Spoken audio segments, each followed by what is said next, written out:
নমস্কার বন্ধু, আমার চ্যানেলে সকলকে জানাচ্ছি স্বাগতম। আজকের ব্লগটা আরম্ভ করছি এখান থেকে। বাজে এখন সকাল 6টা। উঠে যাচ্ছিলাম 4টে থেকে। এদিকে এই যে সব টিফিন বক্স প্যাকিং চলছে। এটা হচ্ছে সোনুর। এটা দিয়েছি হচ্ছে আমি পরোটা, ফুলকপি আলু ভাজা, ফুলকপি আলু তরকারি।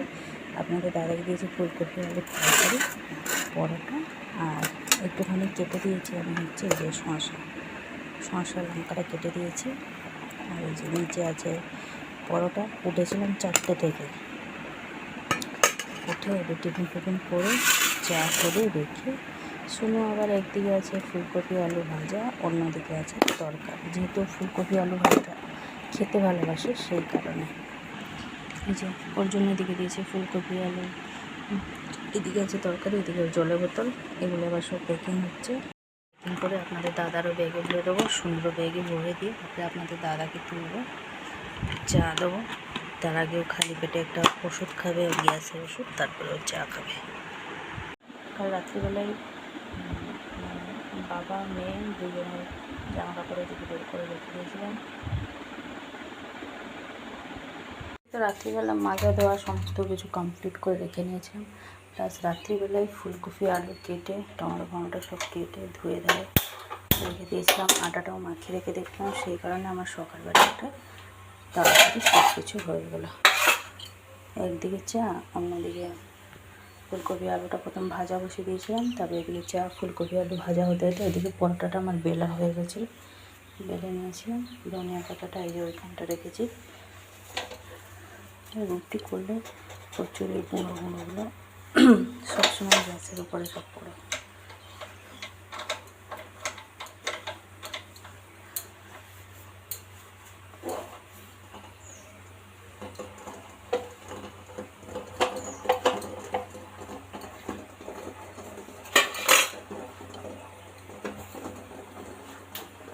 কাল আবার এইভাবে দুটো চুপড়ি আপনাদের দাদা কিনে নিয়ে এসেছে। বাড়িতে ছিল, আমি বেশি বের করি, দুটোই বের করেছি। যেহেতু সবসময় নোংরা হয়ে যায়, পরিষ্কার পরিচ্ছন্নর একটা ব্যাপার আছে, সেই কারণে আমি দুটো বের করেছিলাম। ও জানে মনে হচ্ছে নেই চুপড়ি, ও আবার দুটো কিনে নিয়ে আসছে।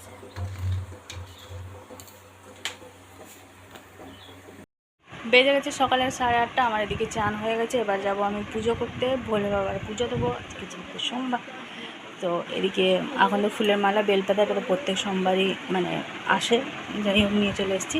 এদিকে জামা কাপড় ছিল, জামা কাপড়গুলো সব কেচে কুচে চলে এলাম চান করে। এবার যাব পুজো করবো। মা ওদিকে বাইরে ভাতটা করছে, ভাতটা প্রায় হয়ে গেছে।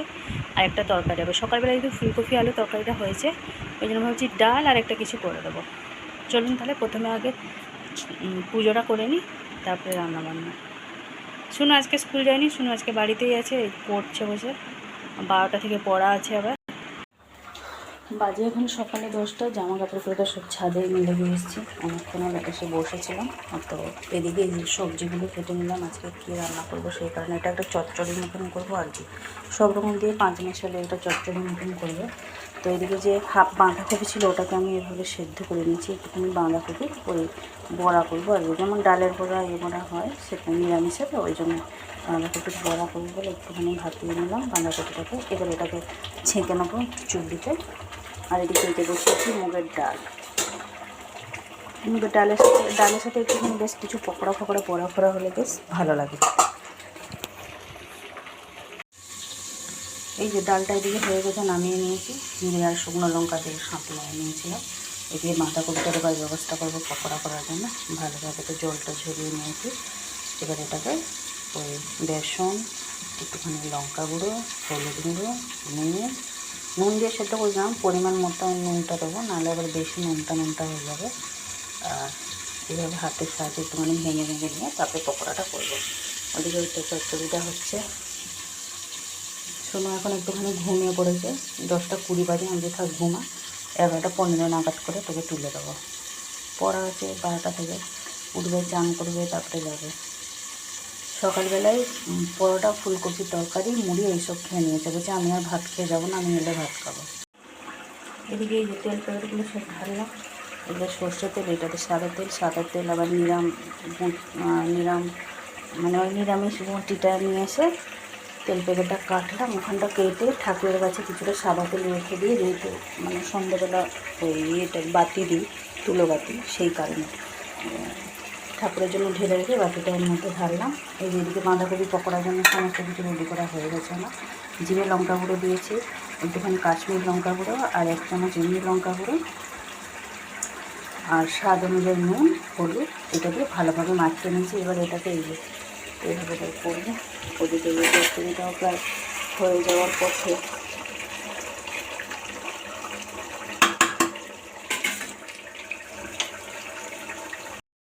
নেই আজকে অনেক রকম রান্না হয়ে গেছে। এদিকে বাঁধাকপির পকোড়া রেডি। আমাকে এইভাবে গরম গরম খেতে কী সুন্দর লাগে। মুখে ডালের সাথে যখন খাওয়া হবে ভাবতে আরও সুন্দর লাগবে।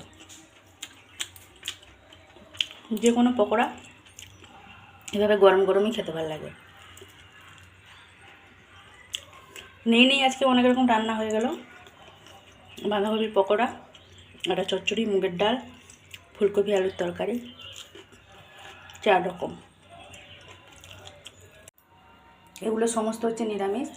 ফুলকপি আলুর তরকারিতে শুধু রসুন আর পেঁয়াজ পড়েছে, বাকি এগুলো সমস্ত নিরামিষ। কমপ্লিট রান্নাবান্না। সকালে আজকে কেউ আর টিফিন করিনি, ওই চা পরোটা সবাই খেয়েছে, মানে মা আর আমি। 10টা 50 হয়ে গেছে, ভাত খেয়ে নেবো দুটো। উনিকে তো টেনে টুনে ঘুম থেকে তুলেছিলাম, তখন প্রায় 11টা 15 করে। ও উঠে চান করেই গেছে, খায়নি, এলে খাবে। এদিকে মা ওকে দিয়ে এসে একটুখানি কাজ ছিল, কাজ সেরে এসে 5 মিনিট বসে ভাত খেয়ে নিলাম মা আমি দুজনে। বেশ আজকে নিরামিষ ভাতগুলো আইটেমগুলো খুব ভালো ছিল, সুন্দরভাবে খাওয়া হয়েছে।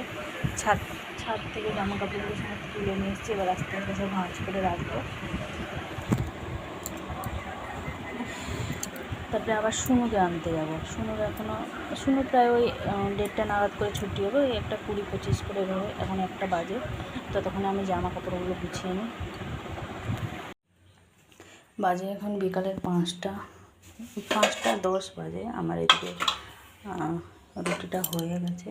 আর ফুচকাওয়ালা এসেছিলো, সোনু বললো ফুচকা খাবে, ওর জন্য। কালকে ওর বাপি এনে দিয়েছিলো ফুচকা, ওটা খেয়ে নাকি ওর মন ভরেনি, মানে শান্তি হয়নি খাওয়া, ওই জন্য আবার আজকে খাবে। এনে দিলাম, খাচ্ছে বসে বাইরেটা। আমি এদিকে চা গরম করতে এলাম, একটুখানি চা খাবো। কাজ কমপ্লিট করে প্রায় ঘুমাতে গেছি, তখন প্রায় 3:30 মতন বাজে। ভালো একটা ঘুম হয়েছে। ওই প্রথমে 4টে বসে না 4টা বাজতে 10 মিনিট বাকি হঠাৎ ঘুম ভেঙে গেলে শুনবে জিজ্ঞেস করলাম, তারপরে আবার ঘুমিয়ে পড়েছিলাম। 4:30টার সময় উঠেছি, তখন মানে উঠতে ইচ্ছে না। আমি ভাবছিলাম এখন 5টার সময় করে উঠবো, এভাবেই মানে একটা চিন্তা ভাবনা আছে। এবার উঠে উঠলাম, উঠে এদিকে সন্ধ্যেরও কাজ আছে, ঘর দোর ঝাঁট দিতে হবে সন্ধ্যে। কারণে উঠে পড়লাম, বেশি সময় ঘুমালে আবার গা ভারী কারণে উঠে পড়লাম। একটুখানি চা খাবে, একটুখানি চা খেতে ইচ্ছা, চা। এই যে চা নিয়ে চলে এসেছি আমরা খাবো বলে। আর এদিকে এই যে সোনু খাচ্ছে ফুচকা। আগে ফুচকা খেতে নেই, এখন যেন ফুচকা ওর বেশি প্রিয় খাবার হয়ে গেছে, তাই তো। এই যে বাজে এখন 7টা। সোনু ওদিকে পড়তে বসেছে, আমার ওদিকে সন্ধে দেওয়া কমপ্লিট। চলে এলাম ঘরে, আয়রন করে নেবো। এগুলো যে কেচেছি আপনাদের দাদার প্যান্ট জামা অল্প আছে, অল্প করে রেখে দিই, নাহলে সে 1 গাদা হয়ে যাবে। 2টো প্যান্ট 2টো জামা। চলুন তাহলে আয়রনটা করে নিই।